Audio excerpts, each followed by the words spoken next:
നമ്മളെല്ലാവരും ജീവിക്കുന്ന ഒരു വിർച്വൽ വേൾഡിലാണ്. നമ്മൾ പരസ്പരം ഇതുവരെ കണ്ടിട്ടില്ലെങ്കിൽ പോലും നമ്മൾ അങ്ങോട്ടും ഇങ്ങോട്ടും ആശയം കൈമാറിക്കൊണ്ടിരിക്കുകയാണ്. അപ്പോൾ നാളെ ഒരു കുട്ടി ജനിക്കാൻ പോകണമെങ്കിൽ ആ കുട്ടിക്ക് വേണ്ടി ഇന്ന് തന്നെ ഇൻസ്റ്റാഗ്രാമിലും ഫേസ്ബുക്കിലൊക്കെ പേജ് ക്രിയേറ്റ് ചെയ്യുന്ന കുറെ പാരന്റ്സ് ഒക്കെ ഉള്ള ഒരു വേൾഡിലാണ് നമ്മളിപ്പോൾ ഉള്ളത്.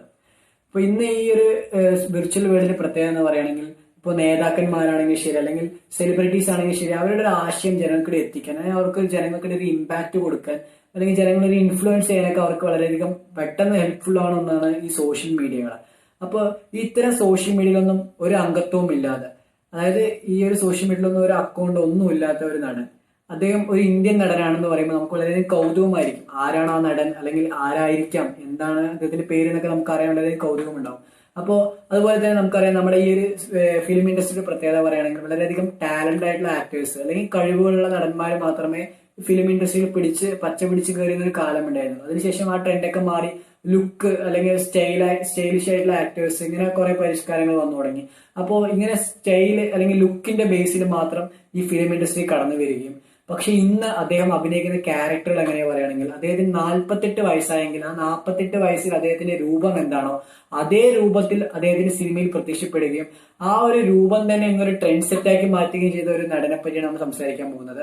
അപ്പൊ ആ നടൻ മറ്റാരുമല്ല, തമിഴകത്തിന്റെ സ്വന്തം തല എന്നറിയപ്പെടുന്ന അജിത് കുമാറിന്റെ ഇൻസ്പിറേഷൻ ആയിട്ടുള്ള ലൈഫ് സ്റ്റോറിയാണ് നമ്മൾ ഇന്ന് ഇവിടെ ഷെയർ ചെയ്യുന്നത്. അപ്പൊ നമുക്ക് അജിത്തിന്റെ ലൈഫ് സ്റ്റോറിയിലേക്ക് കടക്കുകയാണെങ്കിൽ, അജിത്ത് ജനിച്ചത് ഒരു പാലക്കാട്ടുകാരനായ അച്ഛനും അതുപോലെ കൊൽക്കത്തയിൽ നിന്നുള്ള ഒരു അമ്മയ്ക്കുമാണ്. അപ്പോൾ അദ്ദേഹം ജനിച്ചത് ഹൈദരാബാദിലാണ്. അദ്ദേഹം ജനിച്ചത് ഹൈദരാബാദിലാണെങ്കിൽ പോലും അദ്ദേഹം പഠിച്ചതും വളർന്നതൊക്കെ ചെന്നൈയിലാണ്.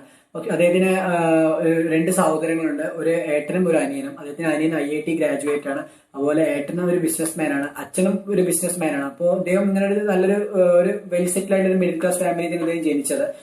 അദ്ദേഹത്തിന്റെ അച്ഛന്റെ ഒരു ഹോബി എന്ന് പറയുന്നത്, അദ്ദേഹം വളരെയധികം അഡിക്റ്റ് അല്ലെങ്കിൽ ഒരു കമ്പക്കാരനായിരുന്നു. നമ്മുടെ ഈ ബൈക്ക് റേസിനും കാർ റേസിനൊക്കെ വളരെയധികം കമ്പമുള്ള ഒരാളായിരുന്നു. അപ്പൊ അദ്ദേഹം ചെറുപ്പത്തിൽ തന്നെ അജിത്തിനെ ഇങ്ങനെയുള്ള റേസുകളിലൊക്കെ ചെറുപ്പത്തിൽ കുട്ടിയായിരിക്കുമ്പോൾ തന്നെ വിളിച്ചുകൊണ്ട് പോയി. അദ്ദേഹത്തിനും ഇതിനോട് വളരെയധികം താല്പര്യമായിരുന്നു. അപ്പൊ അജിത്ത് ഈ പയ്യനായിരിക്കുമ്പോൾ തന്നെ ഈ ഒരു പയ്യന്റെ മനസ്സിലൊരു ആഗ്രഹം ഉണ്ടായി, എനിക്കും വലുതാകുമ്പോൾ ഒരു ഇങ്ങനെ ഇത്തരത്തിലുള്ള ഒരു ബൈക്ക് റേസർ ആകണം അല്ലെങ്കിൽ ഒരു കാർ റേസർ ആണെന്നുള്ള ഒരു ആഗ്രഹം ചെറുപ്പത്തിൽ അദ്ദേഹത്തിന് മനസ്സിലുണ്ടായി. അങ്ങനെ അദ്ദേഹത്തിന്റെ സ്കൂളിംഗ് 10ാം ക്ലാസ് കഴിഞ്ഞു. 10ാം ക്ലാസ് കഴിഞ്ഞ് അദ്ദേഹം ഹയർ സ്റ്റഡീസിനൊക്കെ പോകുന്ന ടൈമിൽ അദ്ദേഹം പഠിച്ചതൊക്കെ CBSE സ്കൂളിലാണ്. അതുകൊണ്ട് തന്നെ അദ്ദേഹത്തിന് വളരെയധികം ഫ്ലുവന്റ് ആയിട്ട് ഇംഗ്ലീഷ് സംസാരിക്കാൻ പറ്റും.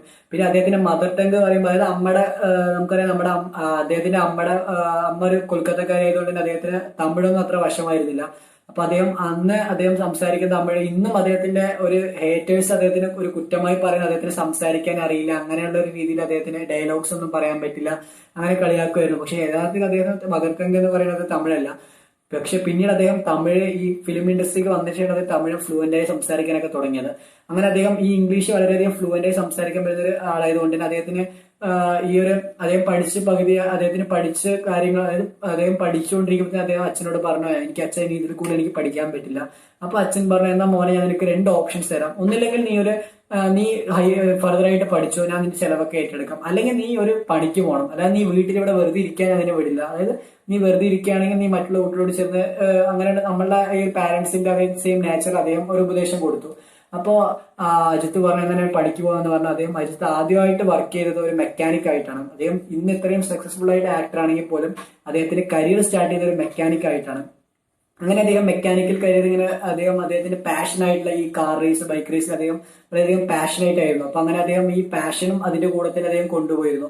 അങ്ങനെ ഒരു പരിധി എത്തിയപ്പോൾ അദ്ദേഹത്തിന് ഈ സാമ്പത്തികമായിട്ടുള്ള ബുദ്ധിമുട്ടുണ്ടായി. അദ്ദേഹത്തിന്റെ ഈ ഫർദർ ആയിട്ടുള്ള ഈ പാഷൻ ഫോളോ ചെയ്യണം വെച്ച്, അതായത് നമുക്കറിയാം അന്നത്തെ കാലത്ത് ഈ ബൈക്കിനൊക്കെ വളരെ എക്സ്പെൻസ് ആയിരുന്നു. അപ്പൊ അദ്ദേഹം ഇങ്ങനെ ബൈക്സ് അദ്ദേഹം വാങ്ങണമെന്നുണ്ടെങ്കിൽ ഈ പൈസ കണ്ടെത്തണം. അങ്ങനെ അതിനു വേണ്ടിയിട്ട് അദ്ദേഹം ഒരു exporting company, garment products export ചെയ്യുന്ന ഒരു കമ്പനി അദ്ദേഹം വർക്കിന് ചേർന്നു. അങ്ങനെ അദ്ദേഹം അതിന്റെ ഒരു മാനേജറായിട്ട് അങ്ങനെ വർക്ക് ചെയ്തുകൊണ്ടിരിക്കുന്ന കാലത്ത് അദ്ദേഹത്തിന്റെ ഫ്രണ്ട്സ് അദ്ദേഹത്തിന് സജസ്റ്റ് ചെയ്താണ്, മോഡലിംഗ് എന്തുകൊണ്ട് നീ ചെയ്തുകൂടാ, കാരണം അദ്ദേഹം നല്ലൊരു ലുക്കായിരുന്നു. നമുക്കറിയാം അജിത്തിന്റെ അത്രയും നല്ല ഭംഗിയുള്ള ഒരു ആക്ടറാണ്. അപ്പൊ അദ്ദേഹം ഈ ഒരു ഫ്രണ്ട്സ് പറഞ്ഞത് കേട്ടപ്പോൾ അദ്ദേഹം എന്നാൽ ശരി മോഡലിംഗ് ഒന്ന് ട്രൈ ചെയ്ത് നോക്കാം, അതിന് വരുമാനം ഉണ്ടാവുകയാണെങ്കിൽ കുഴപ്പമില്ല എന്ന രീതിയിൽ അദ്ദേഹം മോഡലിലേക്ക് പോവുകയും, അങ്ങനെ ആ മോഡലിംഗിൽ വെച്ച് അദ്ദേഹത്തിന് ഒരു വഴിത്തിരിവ് എന്ന പോലെ അദ്ദേഹത്തിന് ഒരു തെലുങ്ക് സിനിമയിൽ ഹീറോ ആയിട്ട് അഭിനയിക്കാൻ ഓഫർ കിട്ടി. അതിനു മുമ്പ് അദ്ദേഹം ഒരു സിനിമയിൽ ഒരു പാട്ട് രംഗത്ത് അഭിനയിച്ചിരുന്നു, തമിഴ് സിനിമയിൽ. അങ്ങനെ അദ്ദേഹത്തിന് ഒരു തെലുങ്ക് സിനിമയിൽ ഹീറോ ആയിട്ട് അഭിനയിക്കാൻ ഓഫർ കിട്ടി. അങ്ങനെ വളരെയധികം സന്തോഷത്തോടെ ലൈഫ് ഇങ്ങനെ പോയിക്കൊണ്ടിരിക്കുന്ന ടൈമിലാണ് അദ്ദേഹത്തിന് ഓഫർ കിട്ടി അഭിനയിക്കാൻ പൂജ സ്റ്റാർട്ട് ചെയ്യുന്ന സമയത്ത് ആ സിനിമയുടെ ഡയറക്ടറെ നിശ്ചയിച്ചിരുന്ന ആളെ അദ്ദേഹം മരണപ്പെട്ടു. അങ്ങനെ അദ്ദേഹത്തിന് ആ ഒരു അവസ്ഥ എന്ന് പറയുമ്പോൾ നമുക്കറിയാം, ആദ്യ സിനിമയിൽ തന്നെ ഇദ്ദേഹത്തിന്റെ ഡയറക്ടർ മരണപ്പെട്ടു പറയുമ്പോൾ വളരെയധികം വിമർശനം നാല് ഭാഗത്തു നിന്നും ഇങ്ങനെ എന്താ പറയാ നമ്മുടെ ഒരു അടിച്ചമർത്തപ്പെടുന്ന രീതിയിൽ വിമർശനം വന്നു. അദ്ദേഹം ഒരു ഭാഗ്യമില്ലാത്തൊരു നടനാണ്, അപ്പൊ അദ്ദേഹത്തിന് ഇനി ഇൻഡസ്ട്രിയിൽ ഒരു ഉയർച്ച ഉണ്ടാകില്ല. അദ്ദേഹം അങ്ങനെ അദ്ദേഹത്തിനെ അഭിനയിപ്പിക്കുകയാണെങ്കിൽ പോലും ആ സംവിധാനത്തെ അവസ്ഥ വരുമെന്ന രീതിയിലൊക്കെ വ്യാജ പ്രചാരണമൊക്കെ നടത്തി അദ്ദേഹത്തിന് വളരെയധികം മനോവിഷമം ഉണ്ടാക്കിയ ഒരു സന്ദർഭമായിരുന്നു ഇത്. അങ്ങനെ അദ്ദേഹം ഈ ഒരു അവസ്ഥയിൽ നിന്ന് അദ്ദേഹം തളർന്നു പോകാതെ വീണ്ടും വീണ്ടും പരിശ്രമിച്ച് അദ്ദേഹം പിന്നീട് വേറൊരു തെലുങ്ക് സിനിമ, അതായത് അദ്ദേഹത്തിന്റെ ആദ്യത്തെയും അവസാനത്തെയും ഒരു തെലുങ്ക് സിനിമയായിരുന്നു അത്. അങ്ങനെ അദ്ദേഹം വീണ്ടും ഒരു തെലുങ്ക് സിനിമയിൽ അഭിനയിച്ചു. അതിനുശേഷം അതിന്റെ കൂടെ തന്നെ അദ്ദേഹത്തിന് ആദ്യത്തെ തമിഴ് സിനിമയെ അദ്ദേഹം അഭിനയിച്ചു. അങ്ങനെ ഈ രണ്ട് സിനിമ റിലീസ് ആയതിനു ശേഷം അദ്ദേഹത്തിന് ഒരു അത്യാവശ്യം നല്ല പൈസ കിട്ടിയിരുന്നു. അപ്പൊ ആ പൈസ കൊണ്ട് അദ്ദേഹത്തിന്റെ പാഷൻ വിടാതെ തന്നെ അദ്ദേഹം ഒരു ബൈക്ക് വാങ്ങിയും ആ ബൈക്ക് വെച്ച് ഒരു റേസിൽ പങ്കെടുക്കുകയും ചെയ്തു. അങ്ങനെ ഒരു അപകടം സംഭവിച്ചു. അങ്ങനെ ആ ഒരു അപകടത്തിൽ അദ്ദേഹത്തിന് ഏകദേശം 18ഓളം സർജറി എടുത്ത് 12ഓളം സർജറി എടുത്ത് അദ്ദേഹം ചെയ്തിരുന്നു.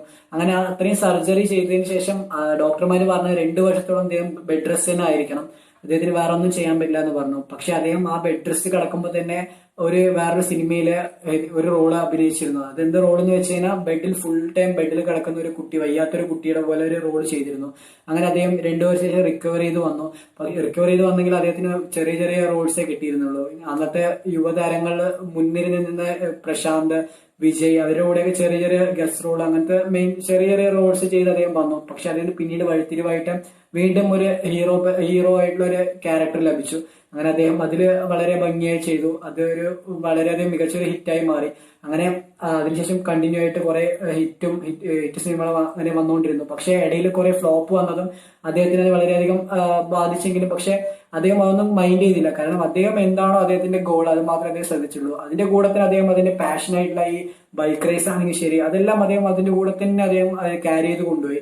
അങ്ങനെ അതായത് ഇങ്ങനെ ഈ അജിത്ത് പോലും അറിയാതെ അദ്ദേഹത്തിന്റെ കൂടെ തന്നെ വലിയൊരു ഫാൻ ഫോളോയിങ് കൂടെ ഉണ്ടായിരുന്നു, കൂടെ അവനെ കൂടി വന്നിരുന്നു ഇദ്ദേഹത്തിന്റെ ഈ ഉയർച്ചയിൽ. അങ്ങനെ ഒരു 2000 ശേഷം എന്ന് പറയുമ്പോൾ അദ്ദേഹത്തിന്റെ സിനിമകൾ കുറെ ഹിറ്റും ഫ്ലോപ്പും ആയിട്ട് അങ്ങനെ അടുപ്പിച്ചു വന്നിരുന്നു. അപ്പോൾ ഇദ്ദേഹം എല്ലാവരും വിമർശിച്ചത് ഇദ്ദേഹത്തിന്റെ കരിയർ കഴിഞ്ഞു, ഇനി ഇദ്ദേഹത്തിന് ഒരു ഇതുമില്ല, അങ്ങനെയൊക്കെ വിമർശിച്ചായിരുന്നു. പക്ഷെ ഇന്ന് വിമർശിച്ചവര് ഒരുപക്ഷെ ജീവനോടെ ഇല്ല, അല്ലെങ്കിൽ അവര് എന്താ അവസ്ഥയിലെന്ന് പോലും അറിയില്ല. പക്ഷെ ഇദ്ദേഹത്തിന്റെ ഉയരം എന്ന് പറയുന്നത് അവർക്കൊന്നും എത്തിപ്പെടാൻ പറ്റാത്ത അത്ര ഉയരത്തിലാണ് ഇന്ന് അജിത്തുള്ളത്.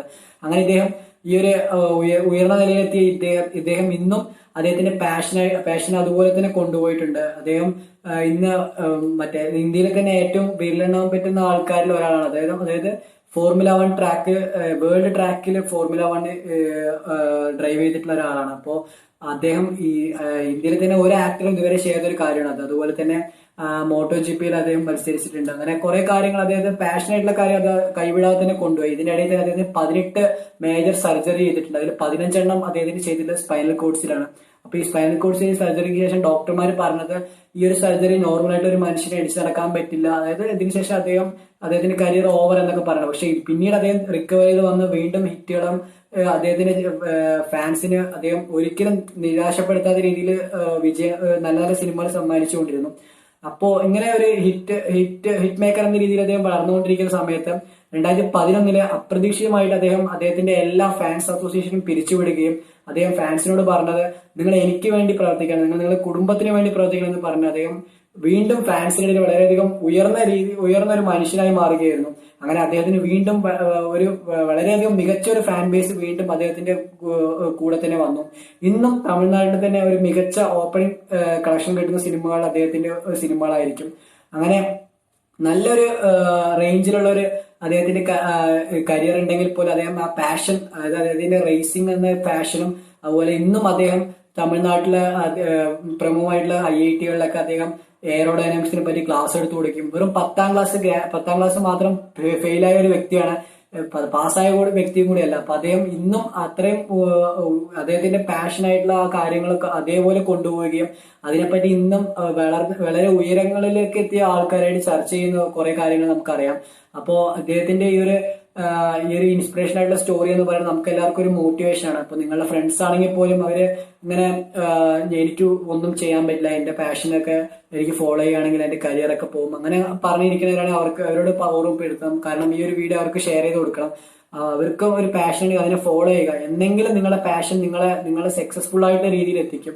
അപ്പോൾ അത് ഒരിക്കലും കൈവിടാതെ നിങ്ങൾ കൊണ്ടുപോവുകയാണെങ്കിൽ അത് നിങ്ങൾക്ക് എന്തെങ്കിലും ഒരു ഉപകാരപ്പെടും എന്നുള്ള കാര്യം ഓർക്കുക. പിന്നെ അതുപോലെ തന്നെ അജിത്തിനെ പറ്റി എനിക്ക് പറഞ്ഞപ്പോൾ വേറൊരു കാര്യം, അദ്ദേഹം വളരെ ബോൾഡ് ആയിട്ടുള്ള ഒരു ക്യാരക്ടറായിരുന്നു. അദ്ദേഹം ഒരിക്കൽ തമിഴ്നാട്ടിൽ അന്നത്തെ മുഖ്യമന്ത്രിയായ കരുണാനിധിയുടെ ഒരു എല്ലാ തമിഴ് ആക്ടേഴ്സിനെയും കൂടി ഉൾപ്പെടുത്തിക്കൊണ്ടൊരു സമ്മേളനം പോലെ സംഘടിപ്പിച്ചിരുന്നു. അദ്ദേഹം അതിലൊരു സ്പീച്ച് നടത്തിയിരുന്നു. അതിൽ അദ്ദേഹം പറഞ്ഞിരുന്നു, രാഷ്ട്രീയക്കാര് രാഷ്ട്രീയം നടത്തിക്കോളൂ, അതിലെന്തിനാണ് ഞങ്ങളെ ഈ ഫിലിം ആക്ടേഴ്സിനെ വലിച്ചിടുന്നതെന്ന് പറഞ്ഞ് അദ്ദേഹം വളരെയധികം ബോൾഡ് ആയിട്ടുള്ള ഒരു സ്പീച്ച് നടത്തിയിരുന്നു. അത് ഇന്നും യൂട്യൂബിലും എല്ലാത്തിലും വളരെയധികം ട്രെൻഡിങ് ആയിട്ടുള്ള ഒരു സ്പീച്ചാണ്. അപ്പോൾ അദ്ദേഹം വളരെയധികം ബോൾഡ് ആയിട്ടുള്ള ക്യാരക്ടർ. നമ്മൾ എത്ര ഉയരങ്ങളായാലും എന്ത് കാര്യം നമ്മൾ ഒരാളുടെ മുഖത്ത് നോക്കി സംസാരിക്കാനുള്ള ധൈര്യം നമുക്ക് എന്നും വേണം. അദ്ദേഹം അങ്ങനെ കുറെ ഇൻസ്പിറേഷനുള്ള കാര്യങ്ങൾ അദ്ദേഹത്തിന്റെ ജീവിതത്തിൽ നമുക്ക് പഠിക്കാൻ പറ്റും.